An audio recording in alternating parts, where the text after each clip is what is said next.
This video is sponsored by VoxLink. VoxLink is the ultimate tabletop gaming community app. With the Game Finder, you can easily find new opponents to have unforgettable game nights with. No more posting on awful social media pages and screaming into the void. VoxLink connects you to nearby players playing your games, tournaments, and events across your community.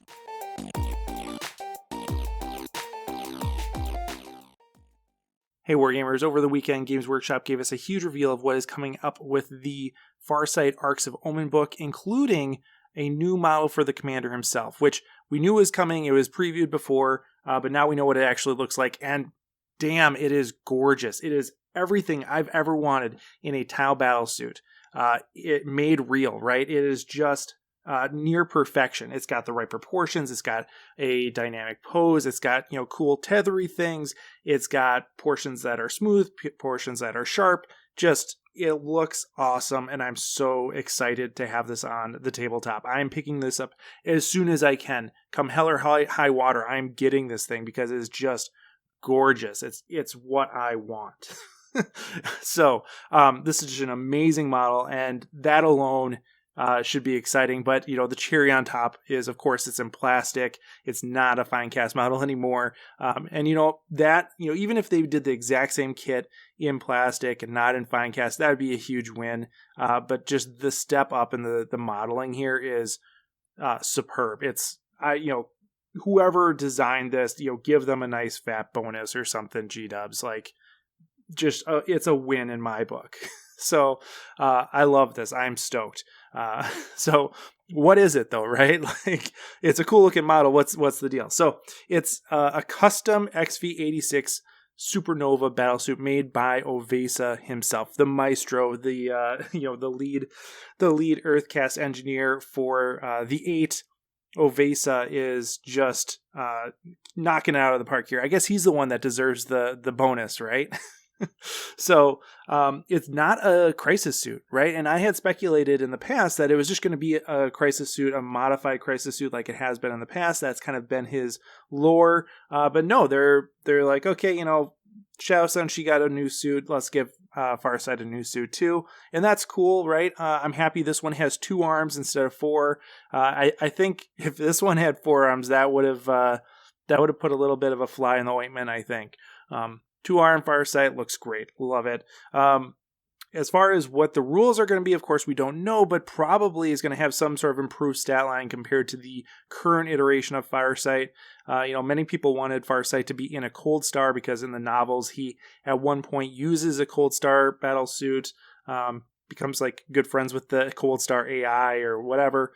And so this isn't that, of course, but it probably does have some improved movement statistic or some functionality associated with movement that allows it to be a little bit more dynamic, a little bit more aggressive. My guess is probably more attacks too, something like that. And a big question that I have is, because this is no longer technically a crisis commander, it's a supernova commander, right? Does Farsight lose tactical acumen, or does he, have that still and uses it in the same way, or does he get a different kind of commander buff, something that is going to function differently than tactical acumen in a way that you're actually rewarded for having Farsight and a crisis commander in the same list? My money's more on that. I think they are going to differentiate the Supernova suit in that way and allow you to take the crisis commander so you don't have 2 instances of tactical acumen. I think that would be a smart choice and something exciting about this new Farsight model. And the article that previews this suggests that maybe something like that is in the works, right? So they talk about how it has a super advanced AI, the Supernova AI, and it has advanced command and control nodes that the AI is able to leverage. And so this is going to make the suit perform differently than other suits. And so that presents an interesting opportunity for the tactical acumen trait to be replaced by something different. In the past, command and control nodes have been stratagems or war gear that allow a battlesuit unit to reroll wounds, right? And right now, that functionality is actually covered by the Exemplar of Mon Ka Warlord trait that Farsight has. And so you would think that they would, do one or the other, right? And so if he has the command and control node, it has to be something different than Exemplar of Manka. So maybe it's going to be something that allows rerolls or rerolls of 1 to wound just for battle suits or something, right? And maybe it's going to be all battle suits within 6 inches or something, right? That would definitely fit with Farsight and his lore and his approach to warfare. So something like that, or maybe reroll all wounds in the fight phase, something like that, right?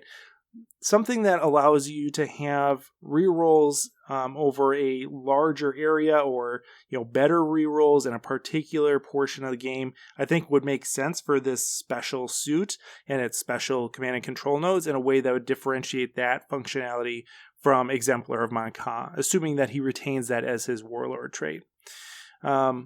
This would also stack pretty nicely with Way of the Short Blade, which is a special rule he has that allows a unit to have +1 to hit in the fight phase. So that would mesh really well, or maybe even the command control node is just an expansion of that rule. But either way, it looks like this suit is probably going to have some special rules that allow you to perform better in close combat, which I think that's an easy call to make, right? Because it's Farsight. Another thing that isn't explicitly stated in the article, but is clearly presented in multiple photos of the model, is that Farsight gets new additional war gear. I'm not talking about the command and control nodes. So, of course he has the plasma rifle, he has the shield, he has the Dawn Blade. Are those rules going to stay the same? Are they going to be improved? Who knows, right? I think the rules for those are probably fine as they are. If they, build in some improved stat lines into the suit itself, that's probably, dandy, right? But maybe they'll get a tweak. Maybe they'll get a little bit punchier. Who knows? The bigger thing, though, is this thing on his right arm, right? He has this new piece of war gear that's clearly presented on his right arm, and for one thing, that's exciting because it means that he's actually using 4 hard points. Normal commanders have 4 hard points. Like, for example, you could take a Cold Star with 4 fusion blasters. Farsight has historically only ever used 3, right? He's had the Dawn Blade, the plasma rifle, and the shield generator. Where's the 4th hard point? Why is he just leaving that on the table? Ovesa here has solved that problem by integrating this new piece of war gear into his right arm, and it very clearly is a different, Xenos thing, right? It's not Tau tech. It's, a piece of other tech that's integrated into the suit, like harnessed by the suit. And so kind of the low hanging fruit here is that this is actually the Amulet of Arthas Moloch. Now, Amulet of Arthas Moloch has, gone through several iterations, but it's always something that is, an anti-psyker piece of war gear. It's something that allows you to deny the witch or counter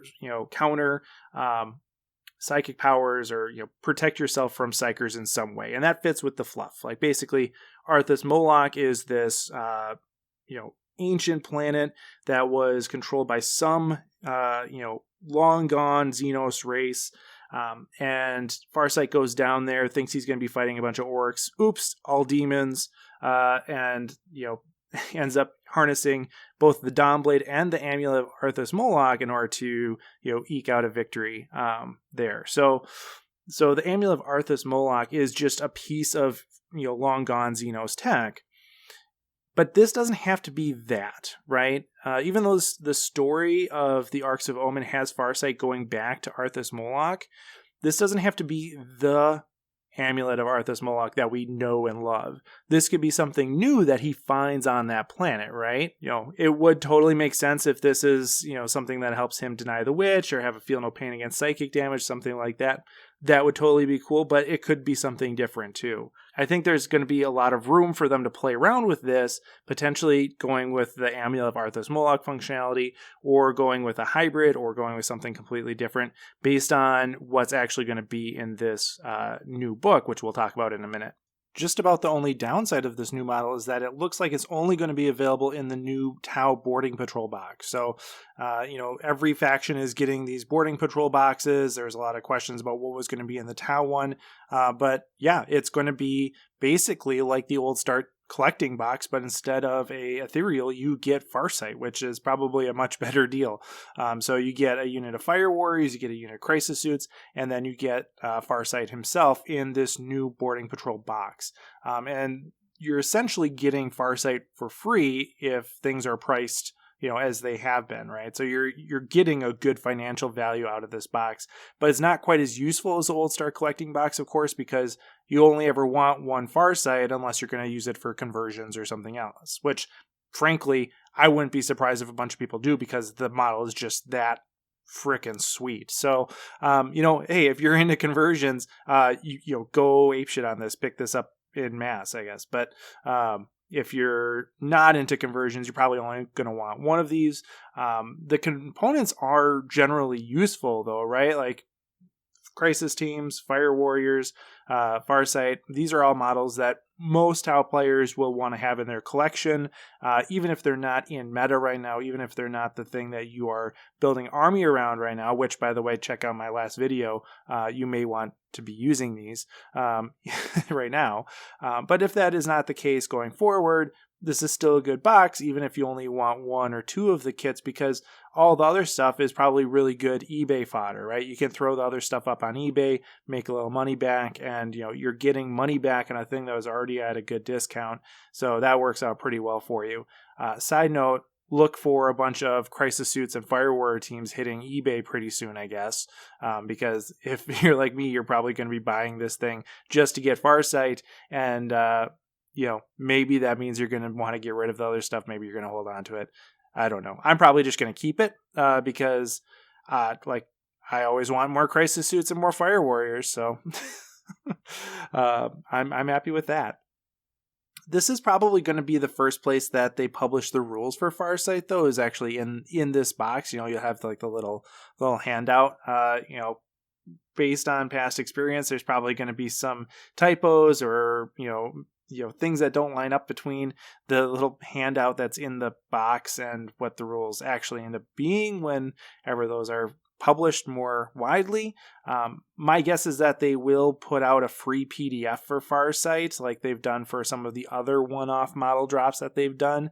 That way you don't have to wait for a new codex or anything like that. They'll just put up a PDF of the new Farsight rules, which will be really nice. And if they don't do that, I think that's a huge misstep on their part, because that's just an easy win, right? Like it fits with their publishing model right now. It fits with their way that they value their customers' attention, to some extent. So yeah, I think they'll probably just put a free PDF for the Farsight rules when the time comes. Of course, this boarding patrol box also explains the changes that they recently made to boarding patrol rules, or the boarding action rules, right? Mustering your forces. It used to be that you could either bring Farsight or a unit of Cell Suits or a unit of Crisis Suits, but now they changed it so you can bring Farsight and one of those, right? So that's good, because without that change, you wouldn't actually be able to use the boarding patrol box in a boarding actions game. So good call, G-dubs, on getting that done before the box comes out. So if the rules for Farsight are going to be a free PDF or in the box or both, what's actually going to be in the Arks of Omen book? Well, probably not the things that you actually want to be in that book, right? If you're just a standard 40k player, it's probably not the things that you are hoping or think might be in this book. There's not going to be rules for Farsight. There's not going to be rules for the 8 in it. Hence, it's going to be okay for the Amulet of Arthas Moloch to be on Farsight, if that's indeed the case, if that's what that thing on his arm is, if that's the Amulet of Arthas Moloch, totally fine for that to be that, because there's officially no data slate that he's taking away from. It's not duplicating anything. You don't have to worry about it popping up anywhere else. So that would totally be fine in terms of the established data slates for him to have the Amulet of Arthas Moloch. But again, I would welcome it being something a little different too. There's not going to be a complete overhaul of Farsight Enclave rules like we had with the Psychic Awakening books.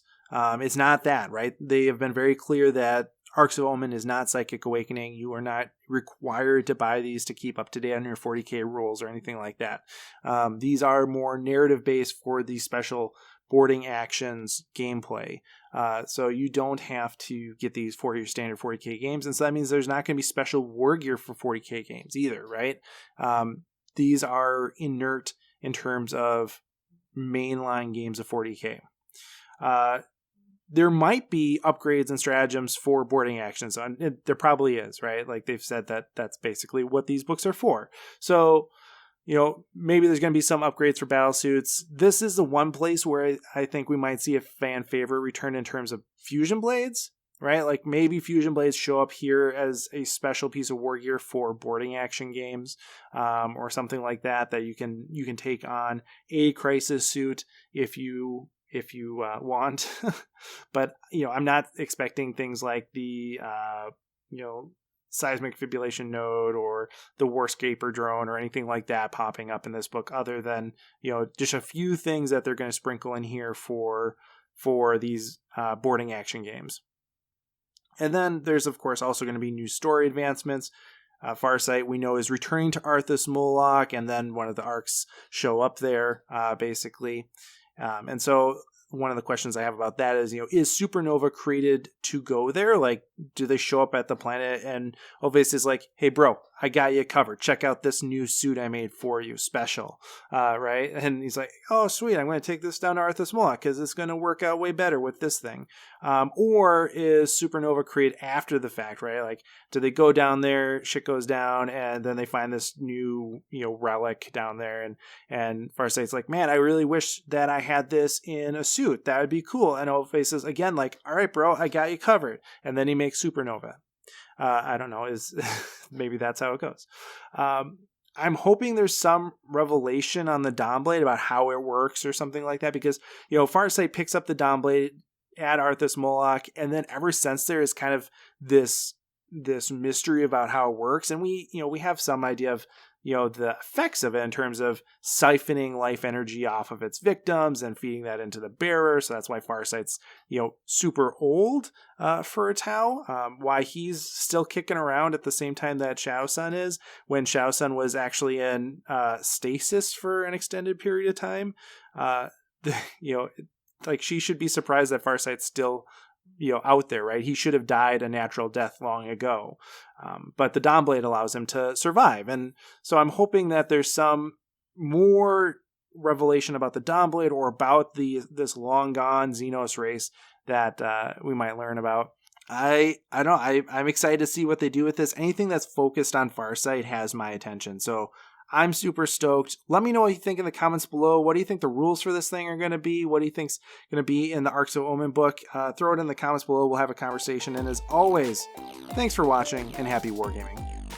Hey everyone, thanks for watching. We are probably in the final production run of the Invasive Wargaming model for the foreseeable future, so if you want to pick one of those up, head on over to Etsy and get them before they are gone.